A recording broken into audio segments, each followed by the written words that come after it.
a'malina. May yahdihillahu fala mudilla lahu wa may yudlilhu fala hadiya lahu. Asyhadu an la ilaha illallah wa asyhadu anna Muhammadan abduhu wa rasuluh la nabiyya wa la rasula ba'dah. Yang terhormat Kepala Pimpinan Daerah Muhammadiyah Kebumen, yang saya hormati Pimpinan Cabang Muhammadiyah se-Kabupaten Kebumen, serta yang saya hormati juga seluruh Dewan Juri yang insya Allah dirahmati oleh Allah. Puji dan syukur tetap tercurahkan kepada Allah Subhanahu wa Ta'ala atas nikmat, rahmat, taufik serta hidayahnya sehingga kita dapat berkumpul pada tempat yang insya Allah penuh barokah ini. Salawat serta salam tetap tercurahkan kepada Nabi Allah, Nabi Agung Muhammad. Semoga kita menjadi umat yang taat. Perkenalkan, nama saya Fahima Konita Azizah dari SMP MIBS Kebumen. Di sini saya akan membawakan sebuah pidato dengan mengambil judul pentingnya menghormati orang tua dan guru. Hadirin rahimakumullah, pada kesempatan kali ini saya ingin mengajak hadirin sekalian untuk menutup mata sejenak. Lalu bayangkanlah wajah kedua orang kita, wajah ayah dan ibu kita. Lihatlah raut wajah dan senyum mereka. Betapa mereka begitu ikhlas membesarkan dan mendidik kita. Ketahuilah bahwa ketika kita masih kecil, bahkan semenjak di dalam kandungan, mereka telah mencurahkan segenap kasih sayangnya kepada kita dengan penuh keikhlasan dan tanpa lelah. Ketika dalam kandungan, dengan bersusah payah, ibu menjaga kita agar tetap sehat dan kuat. Begitupun dengan ayah, dengan cucuran keringat, ayah membanting tulang, mencari nafkah, membiayai keluarga. Ini yang berbahagia. Di zaman modern ini, istilah hormat kepada orang tua dan guru terkadang disepelekan oleh sebagian anak. Sehingga dengan adanya hal tersebut, saya merasa tertarik untuk mengambil sebuah judul pidato yang berjudul pentingnya menghormati orang tua dan guru. Hadirin yang berbahagia, banyak sekali penjelasan dalam Al-Quran mengenai kewajiban seorang anak terhadap orang tua, seperti yang tercantum pada surat Luqman ayat 14 yang berbunyi, A'udzu billahi minasyaitonir rajim. Bismillahirrahmanirrahim. Wa wasaynal insana biwalidayhi hamalathu ummuhu wahnan ala wahnin wa fisaluhu fi 'amaini anishkurli wa liwalidayka ilayyal masyir.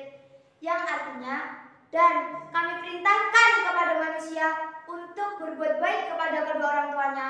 Ibunya telah mengandungnya dalam keadaan lemah yang bertambah-tambah dan menyampingnya dalam usia 2 tahun. Bersyukurlah kepadaku dan kepada kedua orang tuamu, hanya kepadaku tempat kembalimu. Oleh karena itu, janganlah sesekali berani membentak kedua orang tua, dan janganlah berani untuk menyakiti hati kedua orang tua kita. Selain itu, janganlah lupa mendoakan kedua orang tua kita agar dilimpahi kesehatan dan kebahagiaan di masa tuanya. Selain itu, di samping menghormati orang tua, kita juga harus menghormati bapak dan ibu guru, karena beliaulah yang mengajarkan kita tentang berbagai ilmu serta mendidik kita menjadi orang yang berguna di masa depan. Karena bagaimana tingginya pangkat dan kedudukan seseorang, dahulunya mereka pasti adalah murid yang tetap mempunyai hutang budi kepada gurunya yang pernah mendidiknya di masa lalu.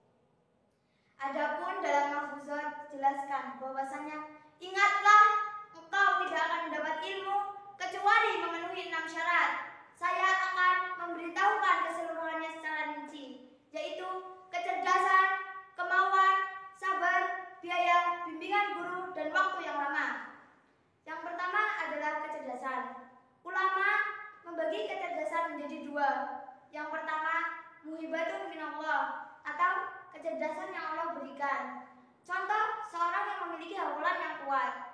Dan yang kedua adalah kecerdasan yang didapat dengan usaha. Misalnya, dengan mencatat, mengulang materi yang diajarkan, berdiskusi, dan lain-lain. Yang kedua adalah bersungguh-sungguh.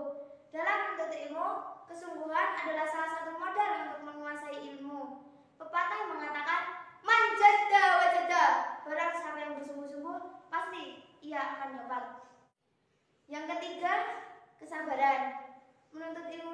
dibutuhkan kesabaran. Sabar dalam belajar, dalam diuji, sabar dalam segala hal yang kita alami dalam proses menuntut ilmu. Yang keempat, biaya.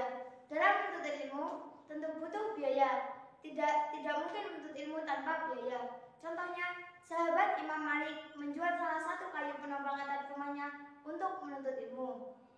Yang kelima, bimbingan seorang guru. Salah satu hal yang paling penting dalam menuntut ilmu adalah bimbingan dari seorang guru. Terlebih lagi belajar agama harus sesuai dengan bimbingan guru. Belajar agama Islam tidak bisa secara otodidak karena akan berbahaya jika salah memahami satu ayat maupun hadis. Salah satu mafudhat berbunyi, Innal mu'allima wa tabiba kilahuma la yansohani idahuma lam yukroma fasbir lidaika in jafauta tabibaha waqna bijahlika in jafauta mu'allima. Sesungguhnya baik guru dan dokter tidak rela diberi nasihat apabila mereka tidak dihormati. Maka bersabarlah dengan penyakitmu bila Anda jauh dari dokter, dan puaslah kebodohanmu jika Anda jauh dari guru. Yang terakhir adalah panjangnya waktu atau tulu zamani. Mau banyak materi dan mendalam, maka tidak bisa sebentar. Dan mau mendalam dan sebentar, maka tidak bisa banyak materi.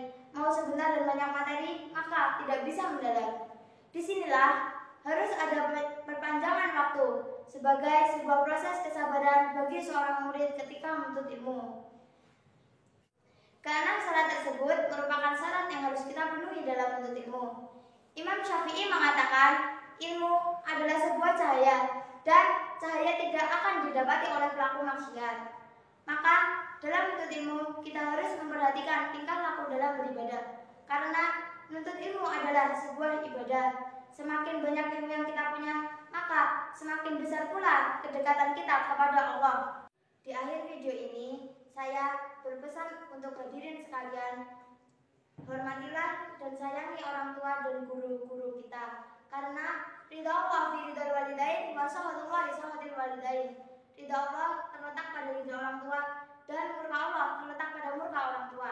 Mungkin cukup sekian yang dapat saya sampaikan. Apabila dari awal sampai akhir ada kesalahan, mohon dimaafkan. Syukron, nun, wal qalam wa ma yasturun, fastabiqul khairat. Wassalam.